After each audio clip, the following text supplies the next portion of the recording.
Welcome to the Getting Started video for Plan7Architect. In this video, I explain only briefly and concisely for newcomers how to draw a new tiny house and what the procedure is. I will answer important questions that the beginner has with the software.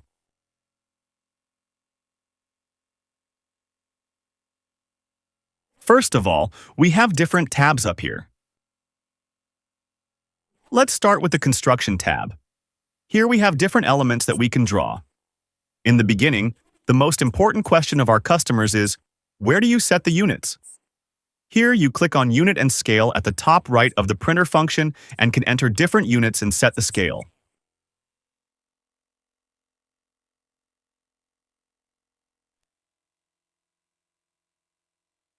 I now leave the unit at inch and click OK. You can also set the units here later. This is also possible at any time. First, I draw a wall. I click on Wall and then on the catalog. Various walls are already stored in the catalog. You can also design custom walls. This is covered in another video. I'm going to select the default wall here and start drawing. As I can see, I don't have any measurements on the wall. Therefore, to see the measurements on the wall, I click on this tab here and now see the measurements on the wall while drawing.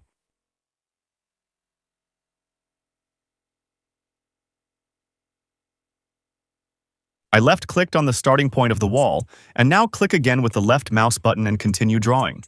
Click again with the left mouse button, again, and one last time.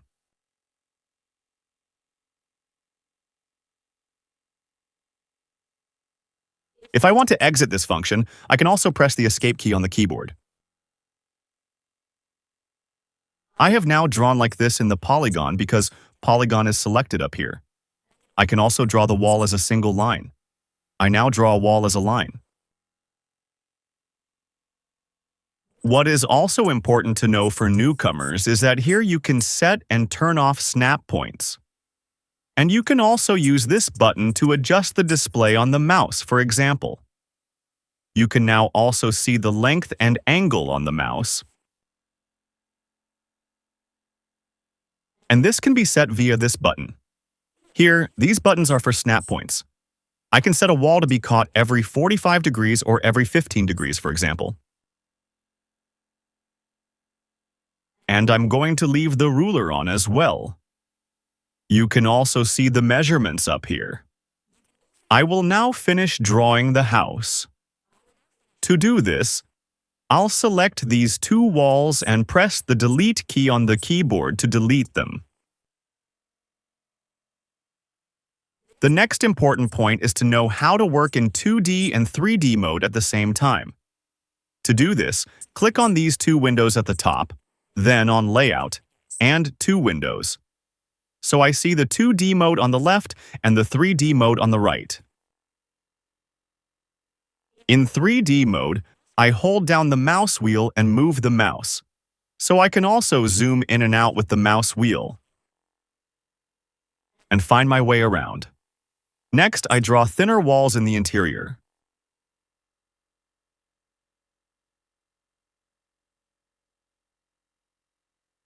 I can also adjust the thickness of the walls up here and various other settings before drawing, but I can also adjust it after drawing a wall.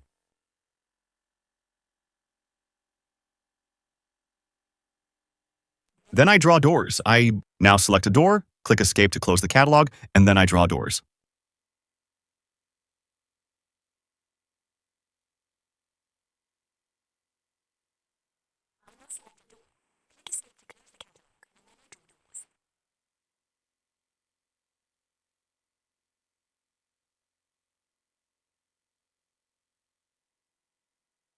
I draw windows the same way.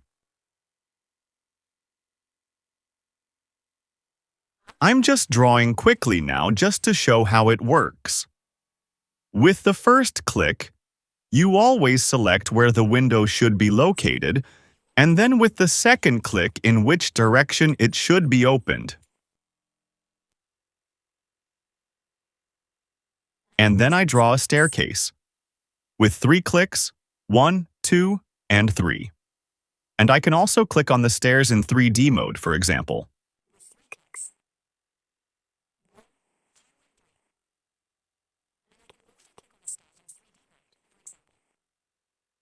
Here are the options for the selected element. I can also select any other element, such as a door, and can set the options for the door up here. I can also click on the window. For example, it is drawn too high.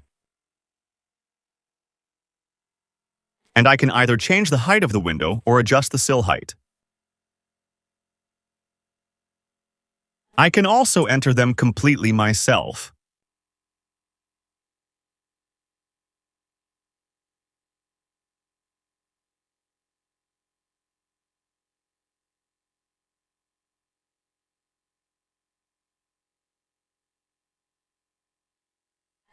I click on the stairs, and I click on staircase up here.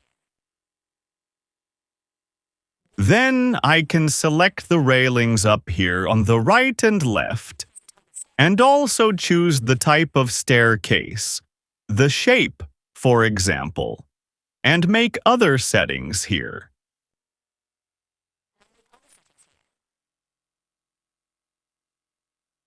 Now I'll add another floor.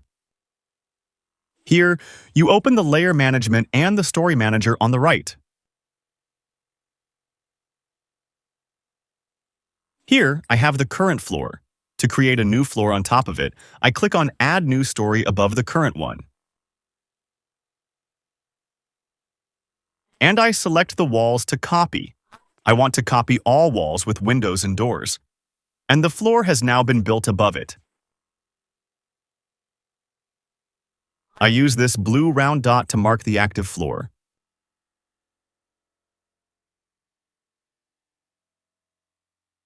And I can also place a floor underneath.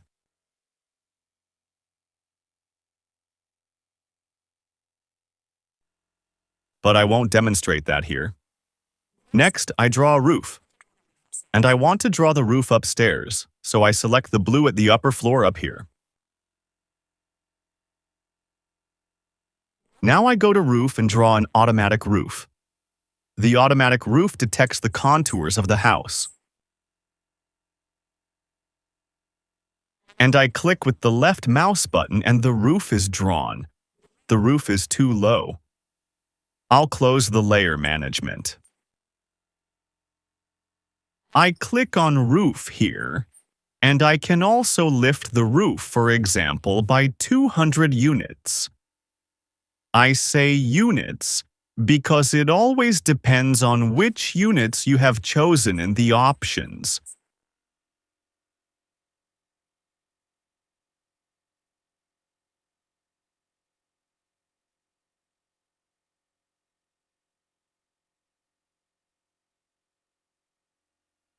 And I can also show the wooden construction on the roof by clicking on the 3D mode down here and on Show down here.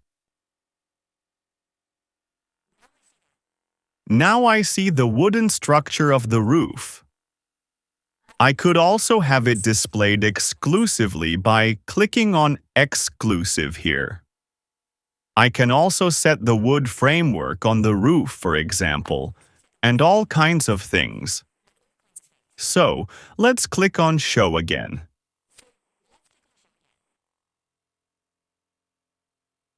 And here, you can show and hide the terrain. So, now we have drawn a house. I can also add 3D objects here in 3D mode. For example, people.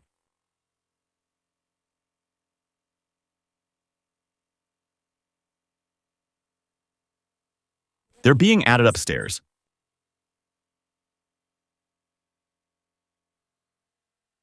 Otherwise, I can also click on an element and click on the Layer/Story button here and assign the ground floor. This way, I can assign a floor to all elements. And here on the right, we have the texture catalog.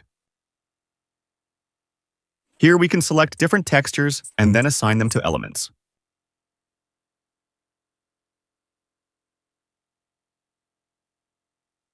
I can also use transparent glass, for example.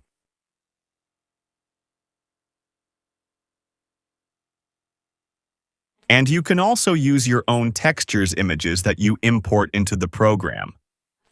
I also made a separate video in which this is shown. And finally, I just want to show you how to calculate shadows. But first, I make the roof a little wider. By the way, I can also select each side here on the roof and set how it should look for each side. For example, I can select gable here for these two roof sides, and then I have such a gable roof. I would now have to draw 2 floors above that so that these holes here are closed by walls. I won't do that now. I'll just show you how to calculate the shadow by clicking on Lightning here, then selecting my current view. I have aligned the 3D view so that the sun should shine in the direction of the 3D view.